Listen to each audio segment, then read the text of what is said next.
Hello everyone, welcome to AD success point. आज हम class 10th biology का second chapter control and coordination पढ़ने वाले हैं। और इस चैप्टर में हम सबसे पहला टॉपिक पढ़ेंगे नर्वस सिस्टम, ह्यूमन ब्रेन के बारे में। तो ह्यूमन नर्वस सिस्टम जो होता है उसका structural and functional unit neuron होता है। तो न्यूरॉन्स जो होते हैं यानी नर्व सेल, इनके मेनली 3 पार्ट होते हैं। फर्स्ट होता है डेंड्रॉइट, फर्स्ट पार्ट जो होता है वो होता है डेंड्राइट, और सेकंड होता है साइटोन, इसी को सेल बॉडी भी कहते हैं, और थर्ड पार्ट होता है एक्सॉन। ये डेंड्राइट है और ये है सेल बॉडी। इसके अंदर न्यूक्लियस होता है और ये न्यूक्लियस के चारों तरफ साइटोप्लाज्म है। अब इसमें साइटोप्लाज्म में कुछ स्ट्रक्चर पाए जाते हैं जिन्हें नीसल्स ग्रेन्यूल्स कहते हैं।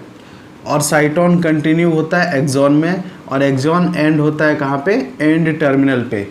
तो ये जो न्यूरॉन है ये नर्व इम्पल्स को यानी इन्फॉर्मेशन को कैरी करते हैं, ऑर्गन से ब्रेन तक और ब्रेन से ऑर्गन तक लाते हैं।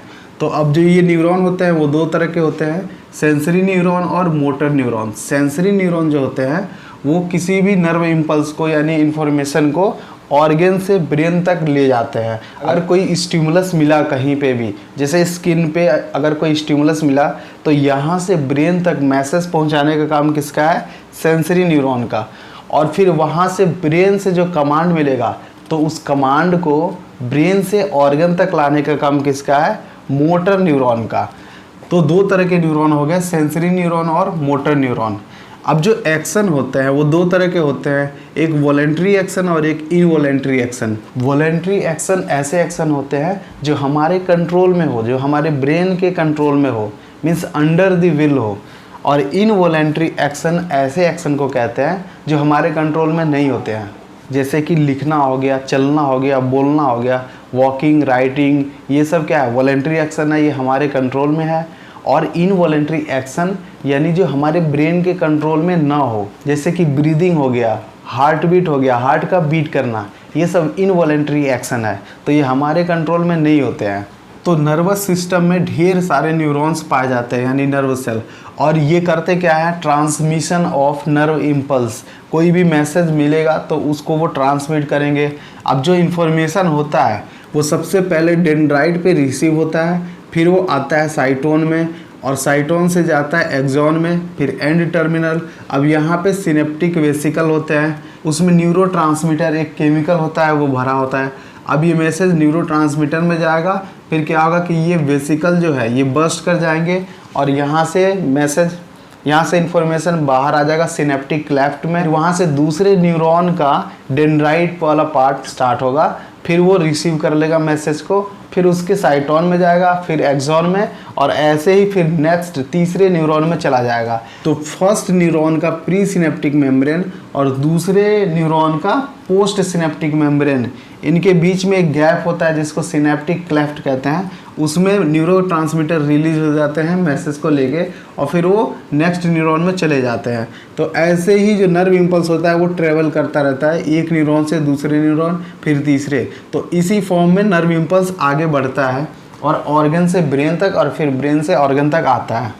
तो अब ह्यूमन नर्वस सिस्टम की बात करें तो ये 2 पार्ट में डिवाइडेड होता है, सेंट्रल नर्वस सिस्टम और पेरिफेरल नर्वस सिस्टम।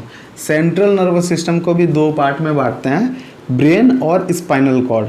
अब जो ब्रेन है उसके 3 पार्ट होते हैं, फोर ब्रेन, मिड ब्रेन और हाइंड ब्रेन। फोर ब्रेन ये आगे का पार्ट, मिड ब्रेन यानी बीच का, और हाइंड ब्रेन यानी पीछे का। तो फोर ब्रेन के भी 3 पार्ट हैं, सेरिब्रम, थैलमस और हाइपोथैलमस।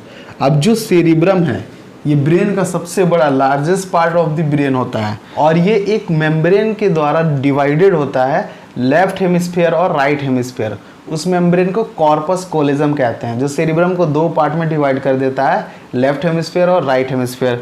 अब सेरिब्रम के बहुत सारे फंक्शन होते हैं, यहाँ पे हम मेनली देख लेते हैं कि इसका मेन काम होता है memory, intelligence, emotion, reasoning, analytical, writing हो गया, आर्ट अवेयरनेस हो गया, इन सब को ये कंट्रोल करता है। जो डिफरेंट लैंग्वेज हमें आते हैं उसको, या फिर बोलने को, स्पोकन लैंग्वेज हो गया, क्रिएटिविटी हो गया, problem solving, decision making, complex thoughts, ये सभी को कंट्रोल करता है सेरिब्रम। यानी हम देख रहे हैं मैक्सिमम चीज़ों को सेरिब्रम ही कंट्रोल करता है। तो इसमें मेन मेमोरी, इंटेलिजेंस और इमोशन है। अब नेक्स्ट है थैलेमस।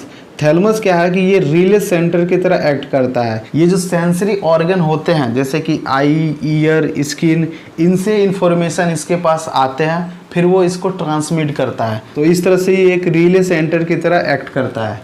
अब नेक्स्ट है हाइपोथैलेमस। हाइपोथैलेमस एक छोटा सा माइन्यूट आलमंड शेप जो बादाम होता है उसके शेप का पार्ट होता है और इसके दो फंक्शन होते हैं, एक एंडोक्राइन और एक नॉन एंडोक्राइन। मतलब एक ब्रेन का फंक्शन होगा, नॉन एंडोक्राइन ब्रेन वाला काम। ब्रेन वाले काम में ये क्या करेगा, हंगर, थ्रस्ट, टेम्परेचर, इन सब को रेगुलेट करता है। हाइपोथैलेमस होम्योस्टेसिस को मेंटेन करता है। होम्योस्टेसिस क्या होता है, बॉडी का नॉर्मल कंडीशन बने रहना। तो बॉडी के नॉर्मल कंडीशन को यही कंट्रोल करता है हाइपोथैलेमस, इसी की वजह से हम नॉर्मल रहते हैं। और इसका मेन काम क्या है, हंगर, थ्रस्ट और टेम्परेचर को रेगुलेट करना। अब ये इसका नॉन एंडोक्राइन फंक्शन हो गया। अब एंडोक्राइन फंक्शन यानी हार्मोन से रिलेटेड भी इसका कुछ फंक्शन होता है। तो हाइपोथैलेमस एक ग्लैंड की तरह काम करता है और ये कुछ हार्मोन रिलीज करता है और कुछ हार्मोन रिलीज करवाता है पिट्यूटरी ग्लैंड से। ये पिट्यूटरी ग्लैंड को कंट्रोल करता है। अब पिट्यूटरी ग्लैंड को मास्टर ग्लैंड बोलते हैं और हाइपोथैलेमस को मास्टर ऑफ मास्टर ग्लैंड बोलते हैं, क्योंकि ये पिट्यूटरी ग्लैंड को कंट्रोल करता है। तो ये एक हार्मोन निकालता है GnRH, गोनाडोट्रोफिन रिलीजिंग हार्मोन, जो एंटीरियर पिट्यूटरी पे एक्ट करता है और फिर वहाँ से FSH और LH रिलीज करवाता है, follicle stimulating hormone and luteinizing hormone. और ये दोनों जाके गोनेट्स पे एक्ट करते हैं, यानी कि ओवरी पे एक्ट करते हैं, वहाँ से एस्ट्रोजन और प्रोजेस्टेरोन का सिक्रीशन कराएंगे। तो जो गोनाडोट्रोफिन है ये एक रिलीजिंग हार्मोन भी सिक्रीट करता है जो जाके पिट्यूटरी ग्लैंड पे एक्ट करेगा और उससे ढेर सारे हार्मोन रिलीज करवाएगा। और कुछ हार्मोन ये खुद भी रिलीज करता है, जैसे कि डोपामिन हो गया, सोमैटोस्टेटिन हो गया। तो इसमें हमें याद रखना है मेन कि जो हाइपोथैलेमस है वो हंगर, थ्रस्ट और टेम्परेचर को रेगुलेट करता है और होम्योस्टेसिस को ये मेंटेन करता है। अब जो मिड ब्रेन होता है, मिड ब्रेन का कोई पार्ट नहीं होता और ये हेड के और आई के मूवमेंट को कंट्रोल करता है। हेड हो गया, नेक हो गया, आई हो गया, तो ये इनका जो मूवमेंट होता है इस चीज़ को ये कंट्रोल करता है मिड ब्रेन। और थर्ड पार्ट है हाइंड ब्रेन, यानी पीछे वाला जो पार्ट होता है। हाइंड ब्रेन के भी 3 पार्ट हैं, सेरिबेलम, पोन्स एंड मेडुला। अब जो सेरिबेलम है ये second largest part of the brain होता है, यानी सेरिब्रम के पास, यानी सेरिब्रम के बाद सबसे बड़ा पार्ट सेरिबेलम ही होता है। और सेरिबेलम का मेन फंक्शन होता है पोस्चर एंड बैलेंस को मेंटेन करना। अब जो लोग ड्रिंकिंग करते हैं, अल्कोहल पीते हैं, तो क्या होता है कि अल्कोहल नर्वस सिस्टम में जब जाता है तो जो अल्कोहल है वो क्या करता है, वो नर्वस सिस्टम के सेरिबेलम वाले पार्ट को डिस्टर्ब कर देता है, उसको ब्लॉक कर देता है, जिससे क्या होता है कि बॉडी का बैलेंस बिगड़ जाता है और लोग गिरते हैं इधर उधर या लड़खड़ाते हैं, उनके पैर लड़खड़ाने लगते हैं क्योंकि बॉडी का बैलेंस ही बिगड़ गया ज़्यादा ड्रिंक करने से। कैसे, सेरिबेलम जो है वो पोस्चर एंड बैलेंस को मेंटेन करता है इस वजह से।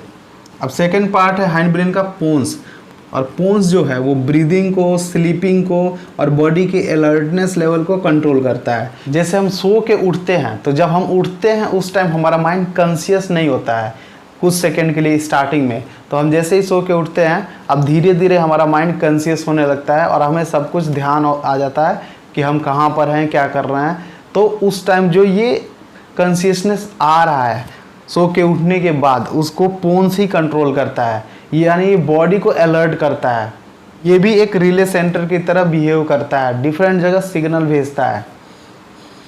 और लास्ट पार्ट है मेडुला ऑब्लंगेटा, ये इनवॉलेंट्री एक्शन को कंट्रोल करता है, जैसे कि वोमिटिंग हो गया और रिस्पायरेशन में ब्रीदिंग हो गया। इसके अंदर कुछ चीज़ों के सेंटर पाए जाते हैं, जैसे वोमिटिंग सेंटर और रिस्पायरेटरी रिदम सेंटर। तो इस पर कई बार क्वेश्चन पूछा गया है कि वोमिटिंग सेंटर कहाँ पाया जाता है या रिस्पायरेटरी रिदम सिस्टम कहाँ पाया जाता है, तो मेडुला ऑब्लंगेटा के अंदर। और मेडुला ब्रेन का लास्ट पार्ट है और ये कंटिन्यू होता है स्पाइनल कॉर्ड में, यानी जहाँ पे मेडुला ख़त्म होगा वहाँ से स्पाइनल कॉर्ड शुरू हो जाएगा। तो अब हम स्पाइनल कॉर्ड की बात करें तो ये एक लॉन्ग सिलेंड्रिकल ट्यूबुलर स्ट्रक्चर होता है जो कि कवर्ड होता है वर्टिब्रल कॉलम से, यानी ये अगर स्पाइनल कॉर्ड है तो इसके चारों तरफ से ऐसे वर्टिब्रल कॉलम गया रहता है जो इस स्पाइनल कॉर्ड को प्रोटेक्ट करता है, इसको कवर किए रहता है तो इसको प्रोटेक्ट करता है स्पाइनल कॉर्ड को। और इनका जो आउटर रीजन होता है वो वाइट मैटर का बना होता है, और जो सेंट्रल रीजन होता है वो ग्रे मैटर का बना होता है, जो कि बटरफ्लाई शेप का होता है। अभी स्पाइनल कॉर्ड का फंक्शन होता है कि ये रिफ्लेक्स एक्शन को कंट्रोल करता है। रिफ्लेक्स एक्शन क्या होते हैं? इनवॉलेंट्री एक्शन को ही रिफ्लेक्स एक्शन कहते हैं। जैसे कि पीछे कोई कैंडल वगैरह जल रहा है, आग जल रहा है, और अगर मेरा हाथ उसके करीब गया और उस आग से टच होने से पहले ही बिना देखे अगर मैंने ऐसे हाथ खींच लिया, ये होता है हमारे साथ, तो इसको कहते हैं रिफ्लेक्स एक्शन। या फिर हम चल रहे हैं और अचानक हमारे पैरों के नीचे कुछ आ जाता है और हम अपना पैर खींच लेते हैं, तो इसको कहते हैं रिफ्लेक्स एक्शन। और इन सब चीज़ों को ब्रेन कंट्रोल नहीं करता है, इनको स्पाइनल कॉर्ड कंट्रोल करता है। तो रिफ्लेक्स एक्शन का एक प्रॉपर एक पाथवे बनता है, ये मैसेज यानी इन्फॉर्मेशन ट्रेवल करते हैं, उस पाथवे को रिफ्लेक्स आर्क कहते हैं। तो क्या होगा कि पहले मैसेज रिसीव होगा, फिर वो इस पाथवे से होते हुए स्पाइनल कॉर्ड तक जाएगा, फिर वहाँ से जो उसका कमांड आएगा उसको फिर वो ऑर्गन फॉलो करेगा। तो ये होता है रिफ्लेक्स आर्क। अब होता है पेरिफेरल नर्वस सिस्टम यानी ऑटोनोमिक नर्वस सिस्टम, जो दो पार्ट में डिवाइडेड होता है, एक सिंपथेटिक नर्वस सिस्टम और दूसरा पैरासिम्पथेटिक नर्वस सिस्टम। अब जो सिंपथेटिक नर्वस सिस्टम है वो नेटवर्क है ढेर सारे नर्व फाइबर्स का, और ये बॉडी को इमरजेंसी कंडीशन में एक्टिवेट करता है, इमरजेंसी कंडीशन के लिए प्रिपेयर करता है। इस कंडीशन को बोलते हैं फाइट और फ्लाइट, मारो या फिर भाग जाओ। ये स्ट्रेस कंडीशन में या डेंजर कंडीशन में बॉडी को प्रिपेयर करता है उसको फेस करने के लिए। तो ये रेगुलेट करेगा हार्ट को, रेस्पायरेशन को, ब्रीदिंग रेट को, और ये बॉडी को प्रिपेयर करेगा वायलेंट एक्शन के लिए। जो हम वायलेंट एक्शन करते हैं ऐसे कंडीशन में, डेंजरस कंडीशन में, उसको कौन कंट्रोल करता है? Sympathetic nervous system. अब दूसरा है पैरासिम्पथेटिक नर्वस सिस्टम। ये बॉडी को रेस्ट के कंडीशन में लाता है। जैसे अब हमारा मेटाबॉलिज्म बढ़ गया है, बहुत गुस्सा आ गया, ब्रीदिंग रेट बढ़ा हुआ है, हार्ट बीट बढ़ा हुआ है, तो अब हमें रेस्ट में भी तो आना है, नॉर्मल कंडीशन में भी तो आना है, हमें काम होना है। तो काम होने के लिए पैरासिम्पथेटिक नर्वस सिस्टम काम करता है, जो हमारी बॉडी को रेस्ट के कंडीशन में लाता है।